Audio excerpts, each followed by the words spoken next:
Hello बच्चों, आज हम पढ़ने जा रहे हैं 8th ग्रेड अभ्यास पुस्तिका गणित कक्षा 7 जिसकी आज हम शुरुआत करने जा रहे हैं। और आज हमारा पहला टॉपिक है अध्याय 1 पूर्णांक। पूर्व की तैयारी एवं निर्देश दिए हैं। तो पहली चीज़ तो ये है बेटा कि पूर्णांक संख्या आप लोग जानते होंगे, हमने संख्या पद्धति में बहुत अच्छे से इसको समझा है। ऐसा संख्या समूह जिसमें धनात्मक संख्याएं ऋणात्मक संख्याएं दोनों होती हैं, उन्हें हम क्या कहते हैं? पूर्णांक संख्या कहते हैं। पूर्णांक संख्या को हम संख्या रेखा पे दर्शाते हैं, है ना। संख्या रेखा के बीचों बीच में क्या होता है? जीरो होता है। जीरो के दाहिनी ओर धनात्मक संख्याएं और बाईं ओर ऋणात्मक संख्याएं होती हैं, और ये अनंत तक होती हैं। ठीक है, तो ऐसे ही इसमें दिया है। बच्चों, आप जानते हैं कि पूर्ण संख्याओं में जब ऋणात्मक संख्याओं को भी सम्मिलित कर दिया जाता है तब हमें जो संख्या प्राप्त होती है उसे पूर्णांक कहा जाता है। उदाहरण के लिए ऋण 4, ऋण 5, ऋण 3, ऋण 2, ऋण 1, 0, 1, 2, 3, 4। ठीक है, अब एक पॉइंट दिया है पूर्णांकों के योग और व्यवकलन के अंतर्गत गुण। मतलब पूर्णांकों के योग और व्यवकलन के अंतर्गत गुण की बात कर रहा है ना। योग मतलब आपका हो गया योग मतलब जोड़ना, और व्यवकलन हो गया आपका घटाना। योग जोड़ना तो मतलब योग के अंतर्गत समवर्त नियम, क्लोजर प्रॉपर्टी। समवर्त नियम ये कहता है कि हम पूर्ण संख्या में पूर्ण संख्या जोड़ें तो हमें एक पूर्ण संख्या ही प्राप्त हो, या पूर्ण संख्या में से पूर्ण संख्या ही घटाएं तो पूर्ण संख्या ही प्राप्त हो। अभी हम पढ़ रहे हैं किसके बारे में? पूर्णांक संख्या के बारे में। तो पूर्णांक संख्या हम जानने लगे हैं किसे कहते हैं। तो हम किन्हीं भी दो पूर्णांकों को जोड़ें तो हमें एक पूर्णांक ही प्राप्त हो, तब ये समवर्त गुण कहलाएगा। ठीक है, आई बात समझ में? पहला दिया योग के अंतर्गत समवर्त गुण। तो पूर्णांक जो है हमारे योग के अंतर्गत समवर्त गुण प्रदर्शित करते हैं। व्यवकलन मतलब घटाना, मतलब आपका अंतर करना, ये भी समवर्त नियम का पालन करता है। अगर दो पूर्णांक संख्याओं को हम घटाएंगे तो हमें पूर्णांक संख्या ही मिलेगी, है ना। पूर्णांकों के योग के अंतर्गत क्रम विनिमय नियम, है ना। तो योग के लिए क्रम विनिमय नियम का पालन होता है। ठीक है, इसके बाद दिया है साहचर्य नियम। साहचर्य नियम ये दिया है ऐसा कि a प्लस बी प्लस सी करें, या ए प्लस बी करके बाद में सी को प्लस करें तो हमारे पास आंसर बराबर आएगा। ठीक है, मतलब पूर्णांक संख्याओं में साहचर्य गुण भी पाया जाता है। इसके बाद हमारे पास है योज्य तत्समक। तो इसमें दिया है बच्चों, जब हम किसी पूर्णांक में शून्य को जोड़ते हैं तो हमें वही पूर्णांक प्राप्त होता है। जैसे ऋण 4 धन 0 बराबर ऋण 4। अतः 0 पूर्णांकों के लिए क्या है? योज्य तत्समक है। योज्य तत्समक मतलब एक आइडेंटिटी, एक पहचान कि किसी संख्या में हम ऐसी कौन सी संख्या जोड़ दें कि हमारी पहचान ना बदले, उसे कहते हैं योज्य तत्समक। ठीक है, इसके बाद आपको दिया है बहुत ही इंपॉर्टेंट टॉपिक, धन और धन का गुणा करेंगे तो धन आएगा, ऋण और ऋण का गुणा करेंगे तो धन आएगा, धन और ऋण का गुणा करेंगे तो ऋण आएगा, और ऋण और धन का गुणा करेंगे तो ऋण आएगा। ठीक है, ऐसे करना। अब हमें दिया है क्या? पहला सवाल में हम प्रयास करेंगे तो हमें क्या दिया है? माइनस ऋण 15 और ये ऋण, ये दोनों ऋण क्या हो जाएंगे? धन हो जाएंगे 18। ठीक है, इसके बाद हम क्या करेंगे? माइनस के 15 धन के 18 क्या आएगा उत्तर? एक धन की अलग अलग चिन्ह है तो अलग अलग चिन्ह क्या होते हैं? असमान चिन्ह घटते हैं। तो घटा दो, 18 में से 15 गए तो कितने आएंगे? 3। और चिन्ह किसका आता है? हमेशा बड़ी संख्या का। तो बड़ी संख्या कौन सी है? 18। 18 का प्लस चिन्ह, तो प्लस हम लगाते नहीं है। इसके बाद यहाँ दिया है तो क्या आएगा? 35। ऋण और ऋण क्या हो जाएगा? धन 20। तो कितना आ जाएगा 35 और 20 55। ठीक है, इसके बाद दिया है ऋण 25, ऋण और यहाँ धन है तो ऋण और धन क्या आएगा ऋण 13। अब ये ऋण के 25 और ऋण के 13 समान चिन्ह तो ये हमेशा क्या होते हैं जुड़ते हैं। तो 5 और 3 8 और 1 और 2 3। ठीक है, लेकिन बड़ी संख्या कौन सी है 25, उसका चिन्ह आएगा तो ऋण आ जाएगा। आया समझ में? ऐसे सवाल हमें हल करने हैं। ठीक है, अब इसमें दिया है प्रश्न क्रमांक पहला, दिए गए पूर्णांकों में से सबसे छोटा पूर्णांक कौन सा है। इनमें से बताना है कि सबसे छोटा पूर्णांक कौन सा है। जब हमने संख्या पद्धति पढ़ी थी तब हमने पूर्णांक संख्या के बारे में पढ़ाया था। तब हमने आपको बताया था कि हमेशा बाईं तरफ चलने पर, है ना, बाईं तरफ चलने पर मान कैसा होता है घटता है ना, ऐसा बताया था नहीं। तो ऋणात्मक संख्या जितनी बड़ी होगी उतना मान उसका छोटा होगा। तो यहाँ पे क्या हो जाएगा आपका आंसर डी हो जाएगा, ऋण 2। ठीक है, और यहाँ पे डी को आप डार्क कर देंगे पूरा। ठीक है, आया समझ में? इसके बाद पूर्णांकों के लिए योज्य तत्समक कौन सा है। योज्य तत्समक अब भी बताया था क्या होता है 0। a भागित ऋण 1 का मान क्या होगा, a भागित ऋण 1 का मान होगा सी वाला, क्या हो जाएगा ऋण का a। ठीक है, अब दिया है आपको एक सवाल, तो देखिए हमें दिया है क्या ऋण के 16, है ना। उसके बाद दिया है क्या ब्रैकेट 6 धन और ऋण के 2। ठीक है, इसको हम सॉल्व करते हैं। क्या आ जाएगा ऋण के 16 ब्रैकेट में 6 धन और ऋण क्या हो जाएगा ऋण के 2। ऋण के 16 गुणित कितना आ जाएगा 4, और हमें पता है 16 चौके 64, मतलब माइनस के, इसमें मिसप्रिंटिंग होगी बेटा।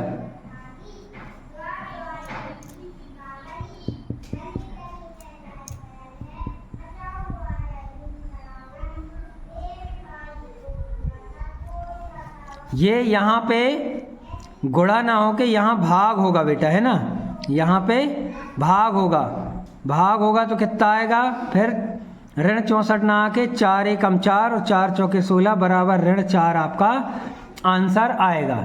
ठीक है, यहाँ पे भाग होगा, मतलब आपका जो बुक में दिया है ना यहाँ पे भाग का निशान बना लें तो आपका आंसर आ जाएगा डी, ऋण 4। ठीक है, और इनको आपको डार्क करना है, जैसे यहाँ सी था तो इसको आप कर लेना, अच्छे से आप लोग कर लेना बेटा। यहाँ पे भी सी आ जाएगा और यहाँ पे डी आ जाएगा। ठीक है, अच्छे से आप लोग इसको कर लेना।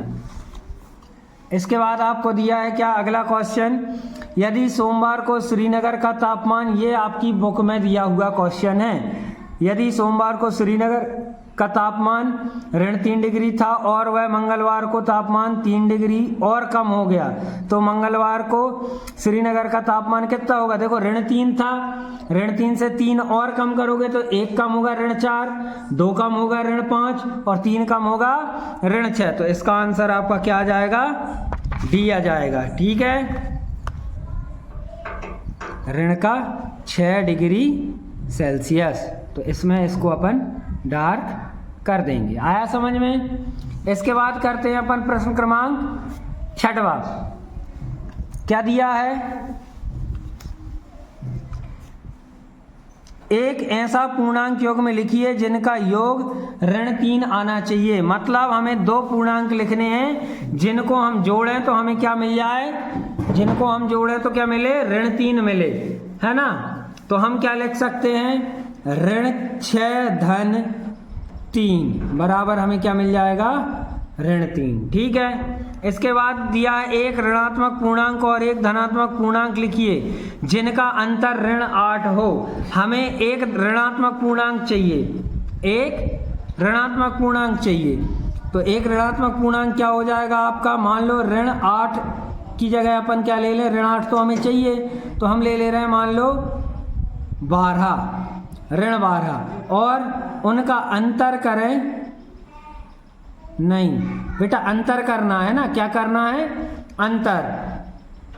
तो एक ऋणात्मक और एक धनात्मक चाहिए है ना, तो हम क्या करें, एक ले लें ऋण 4 और दूसरा ले लें ऋण करके 4, इसको हल करेंगे तो हमें बराबर में कितना मिलेगा, ऋण का 8 मिल जाएगा। ठीक है, इसके बाद दिया है आपको अगला क्वेश्चन, प्रश्न क्रमांक 8, पूर्णांकों का एक ऐसा योग में लिखिए जिसका योग 0 और अंतर 10 हो। मतलब एक ऐसा योग में लिखना है कि उनको जोड़ें तो क्या हो जाए, 0 हो जाए, और उनको घटाएं तो क्या हो जाए, 10 हो जाए। तो हम क्या लिख दें, 5 धन 5 करें ऋण के, है ना, तो एक हो गया, एक क्या हो जाएगी हमारे पास, ऋण 5, और एक हो जाएगा हमारा धन 5। ये दो पूर्णांक हम लेंगे और इनको जोड़ेंगे जब, तो हमें क्या मिलेगा, 0, और घटाने पर क्या मिलेगा, ऋण 10 मिलेगा बेटा, जबकि हमें 10 चाहिए। यहाँ पे हम इनके स्थान आपस में बदल देंगे, है ना, ये गलत हो जाएगा, पहला ऋण 5 नहीं होगा, ये दूसरा वाला रहेगा, ये पहला रहेगा। 5 धन ऋण 5 करेंगे तो 0 मिलेगा, और 5 ऋण 5 करेंगे तो हमें 10 मिल जाएगा। ठीक है, इसके बाद दिया है मान ज्ञात कीजिए, 42 गुणित ऋण 42 गुणित 12। तो हम जैसे गुणा करते हैं वैसे ही करेंगे, ऋण और धन का गुणा होगा तो ऋण में उत्तर आएगा, 42 गुणित 12 करें हम तो कितना आएगा, 12 दूनी 24 की 4, हासिल की 2, 12 चौके 48 और 2 50। तो हमारा उत्तर क्या रहेगा, ऋण के 504 रहेगा। ठीक है, आया समझ में ये, वेरी गुड। आगे देखते हैं,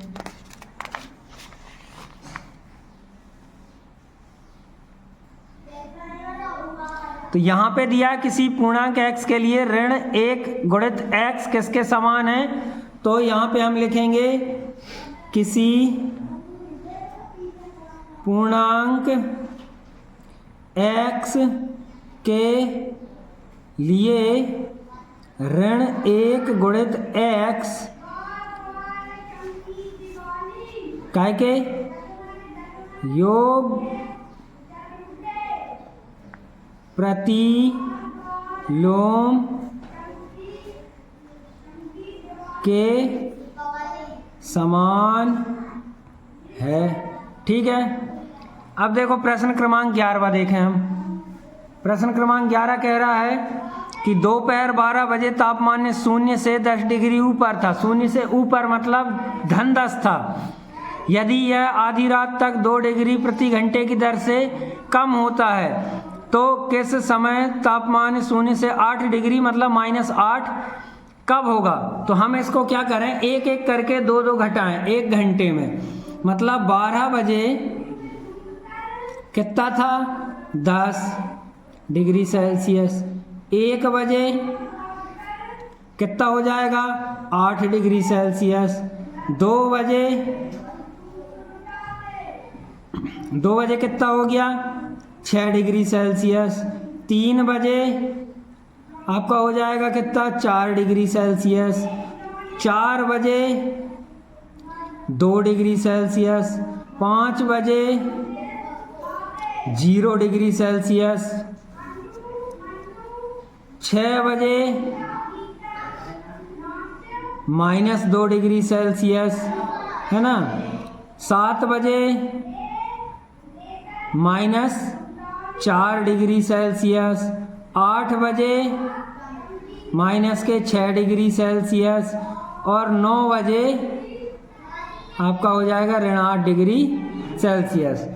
मतलब आधी रात को तापमान कितना हो जाएगा, 9 बजे आपका -8 डिग्री सेल्सियस हो जाएगा। और आधी रात मतलब रात के कितने बजे, 12 बजे। तो 9 बजे है कितना, 9 बजे कितना है ऋण 8।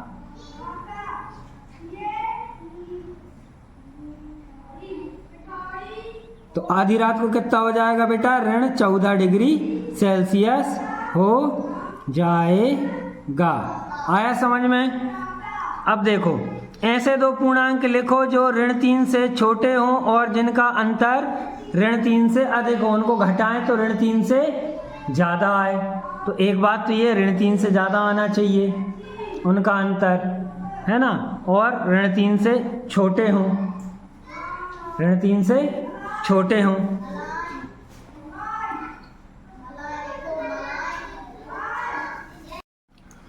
प्रश्न क्रमांक 12 ऐसे दो पूर्णांक लिखो जो ऋण 3 से छोटे हों और जिनका अंतर ऋण 3 से अधिक आए। मतलब हमें एक पूर्णांक ले लेना है क्या ऋण 6 और दूसरा ले लिया हमने ऋण 4, लेकिन इनका अंतर अगर हम कर रहे हैं तो क्या आएगा, अंतर आएगा कितना ऋण के 2, जो कि ऋण 3 से बड़ा है ना, अधिक है। ठीक है, अब आते हैं अपन अगले क्वेश्चन प्रश्न क्रमांक 15 प्रश्नों वाले एक कक्षा टेस्ट में प्रत्येक सही उत्तर के लिए 4 अंक दिए जाते हैं और प्रत्येक गलत उत्तर के लिए ऋण 2 अंक दिए जाते हैं। ठीक है, तो पहला वाला है, अपन पहला वाला हल करेंगे आ, है ना। पहला वाला बोल रहा है गुरप्रीत सभी प्रश्नों को हल करती है ना, मतलब उसने पूरे 15 के 15 प्रश्न हल किए परंतु उसके उत्तरों में केवल 9 सही थे। तो अपन लिखेंगे सही प्रश्नों पर प्राप्त अंक कितने होंगे, 9 सही थे, 4 नंबर मिल रहे थे तो कितने आएंगे 36 नंबर। और गलत प्रश्नों पर काटे अंक कितने कटेंगे, बाकी के उसके क्या हैं 9 कर लिए थे तो 6 और बचे हैं, है ना।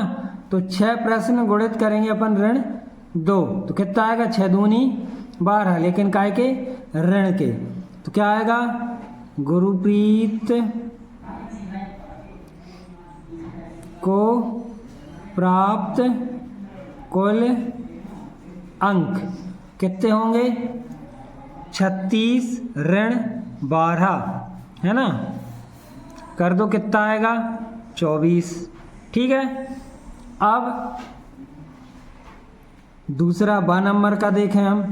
2 नंबर का क्या रहा, उसके एक मित्र ने सभी प्रश्न हल किए, उसने भी पूरे प्रश्न हल किए जिसमें से केवल 5 सही हुए, तो उसके सही प्रश्नों पर प्राप्त अंक कितने होंगे 5 गुणित 4 बराबर 20।